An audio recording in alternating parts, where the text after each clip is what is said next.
تبلیغ کے لیے اصولوں پہ سمجھوتا ہو جاتا ہے. آج کچھ لوگوں کے پاس تبلیغ کا ایسا طریقہ ہے کہ تبلیغ میں گویا سب کچھ حلال ہے, ٹھیک ہے نا, اور لوگوں کو دین کے قریب کرنا ہے اور سب کچھ کیا ہو گیا حلال. ایسا نہیں ہے بھائی. آپ اسلام کی تبلیغ بھی ایک لمٹ کے اندر کر سکتے ہیں, لمٹ کو کراس کرنے کی آپ کو اجازت نہیں ہے. بعض لوگ کیا کرتے ہیں, کوئی سودی بینک میں جاب کرتا ہے, دل خوش کرنے کے لیے اس کے ہاتھ کی چائے پی لی. بھائی وہ سود, اس کی آمدن حرام ہے, تو جیسے اس کے لیے چائے پینا اس آمدن سے حرام, آپ کے لیے بھی کیا ہے.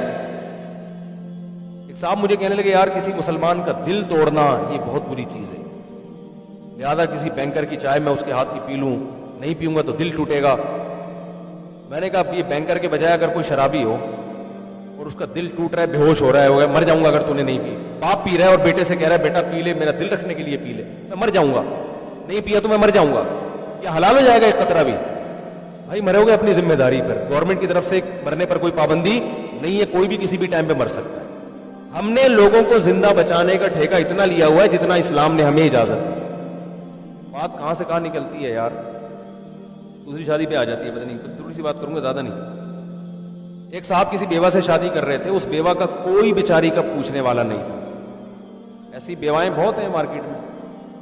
وہ دوسری شادی کر کے اس کا گھر بسا رہے, اور اس بیوہ کا بیان یہ تھا کہ اگر یہ مجھ سے شادی نہ کرتا میں لازمی زنا میں مبتلا ہو جاتی. دفتر میں ہر آدمی ٹیڑھی نظروں سے دیکھ رہا ہے اس کو, یار اس کا شوہر تو مر گیا, جوان لڑکی بیوہ ہو گئی تھی. تو میرے پاس آئے, میں تو الٹے مشورے لوگوں کو الحمدللہ دیتا رہتا ہوں. میں نے کہا یار آپ کو اگر پسند ہے تو آپ شادی کر لو. اس نے کہا میری بیوی خودکشی کی دھمکی دے رہی ہے. میں نے کہا مرنے دو اس کو, آپ کو گناہ بولو, اس کے حقوق میں کوئی کوتاہی نہ کرو, آپ حقوق میں کوتاہی نہ کرو. آپ بولو بھائی اس سے شادی کر کے میں تمہیں بھولوں گا نہیں, تمہارا خرچہ پانی کم نہیں ہوگا, پورا انصاف ہوگا, بلکہ میں نے کہا اور زیادہ پروٹوکول دو تھوڑا سا اس کو. لیکن ایک شریعت کا حکم ہے, ایک عورت مر رہی ہے, زنا میں مبتلا ہو رہی ہے, کوئی اس کا رشتہ نہیں آ رہا, اب ایک بات طے ہو گئی ہے, آپ کو اللہ نے پیسہ بھی دیا ہے, الگ گھر بھی دے سکتے ہو, پھر بھی اگر کوئی خودکشی کر کے مرتا ہے تو گورنمنٹ کی طرف سے مرنے پر کوئی پابندی نہیں ہے. ان چیزوں سے گھبرانا نہیں چاہیے.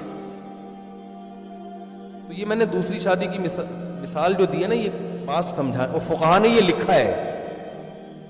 اصل میں اصول سمجھانا چاہ رہا ہوں, دوسری شادی تو بہت دفعہ سمجھا چکا ہوں میں. اصل میں اصول کہ آپ اگر صحیح کرنے جا رہے ہیں اور وہ صحیح کرنا بہت ضروری بھی ہے, یا تو ہے نا بہت ضروری نہ ہو, پھر ٹھیک ہے لوگوں کی رعایت کرو. ہر فرض کا, ہر اچھا کام کرنے کا نہیں ہوتا, بعض دفعہ اچھے کام میں نقصان زیادہ ہوتا ہے.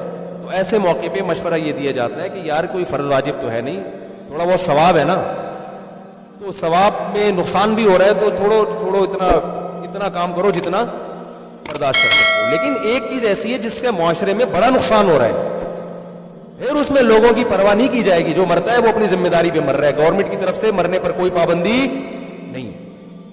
یہ آج کل اس معاملے میں بھی بہت ہوتا ہے.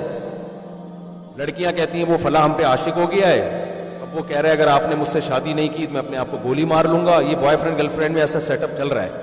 وہ دفتر میں عاشق ہو گیا اور میرے ابا شادی پہ مان نہیں رہے ہیں اور وہ تو مر جائے گا.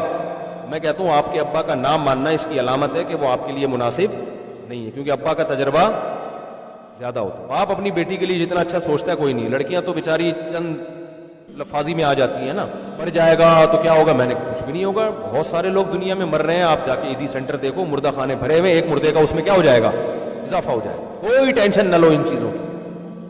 آپ جو اصول ہے نا اس پہ سمجھوتا نہ کرو.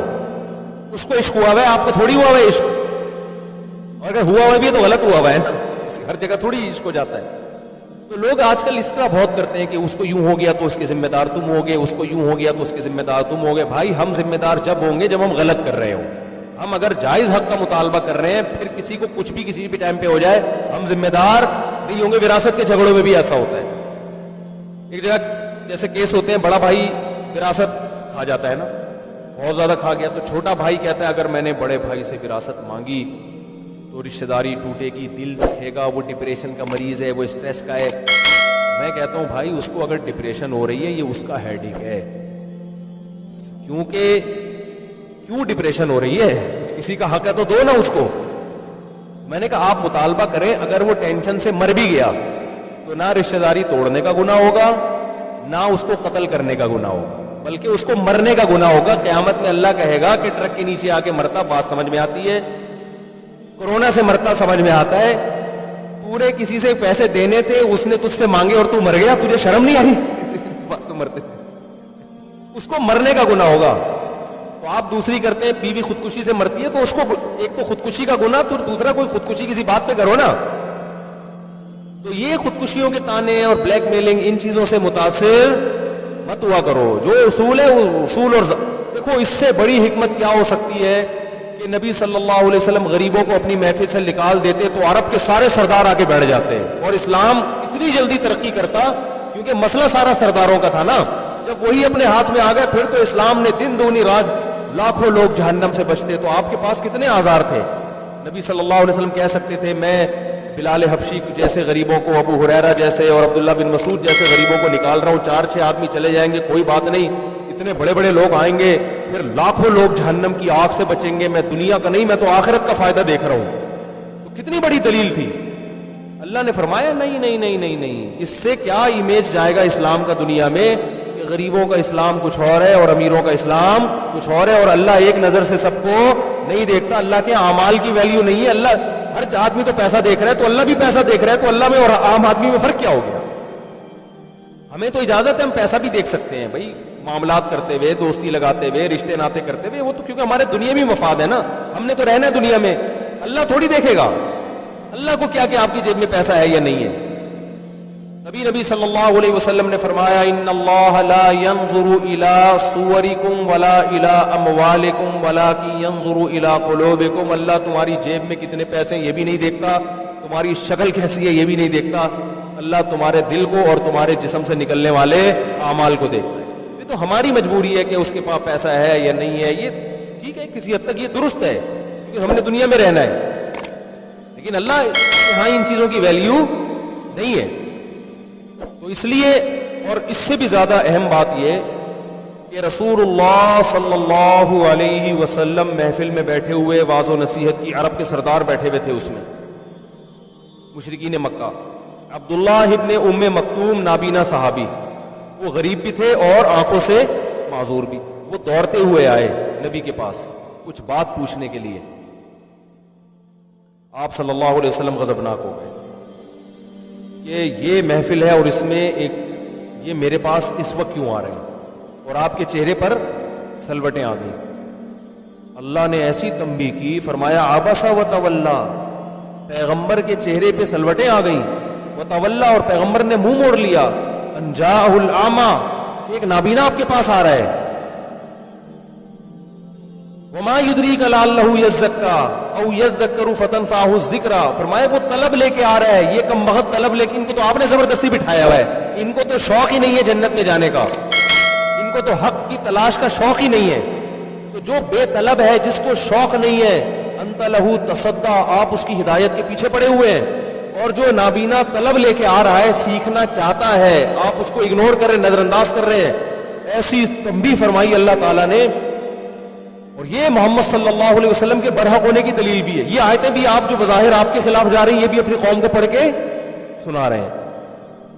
اس سے کیا سبق دیا جا رہا ہے, جس میں دین کی یا حق کی طلب ہے نا, اس کو پہلے فوکس کیا جائے گا. جس میں طلب نہیں ہے اس کا نمبر دوسرا ہے. آپ ایک کلینک کھول کے بیٹھے ہیں علاج کے لیے, تو جو علاج کرانے کے لیے آئے گا ڈاکٹر اس کا پہلے علاج کرے گا, یا جو نہیں کرانے کے لیے آ رہا ہے زبردستی گھروں میں جا کے اس کو بخار کے ٹیکے لگائے گا. بہت مشکل ہے بھائی, بات سمجھانا بہت مشکل. دیکھو ایک ڈاکٹر ہے, یا کرونا کی ویکسین دیکھ لو آپ, اسی سے آج کل چل رہی ہے نا کرونا کی ویکسین. ڈاکٹر کو گورنمنٹ نے دے دیا بھائی 100 انجیکشن ہے آپ کے پاس.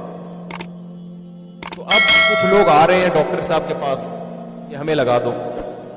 ڈاکٹر کہہ رہے نہیں, وہ جو ویکسین کے خلاف ہے نا, میں اس کے لگاؤں گا جا کے. پہلے جو کہتے ہیں یہ یہودیوں کی سازش ہے, یا اس میں چپ چھپی ہوئی ہے, یا کیا ہے وغیرہ, اس کے لگاؤں گا.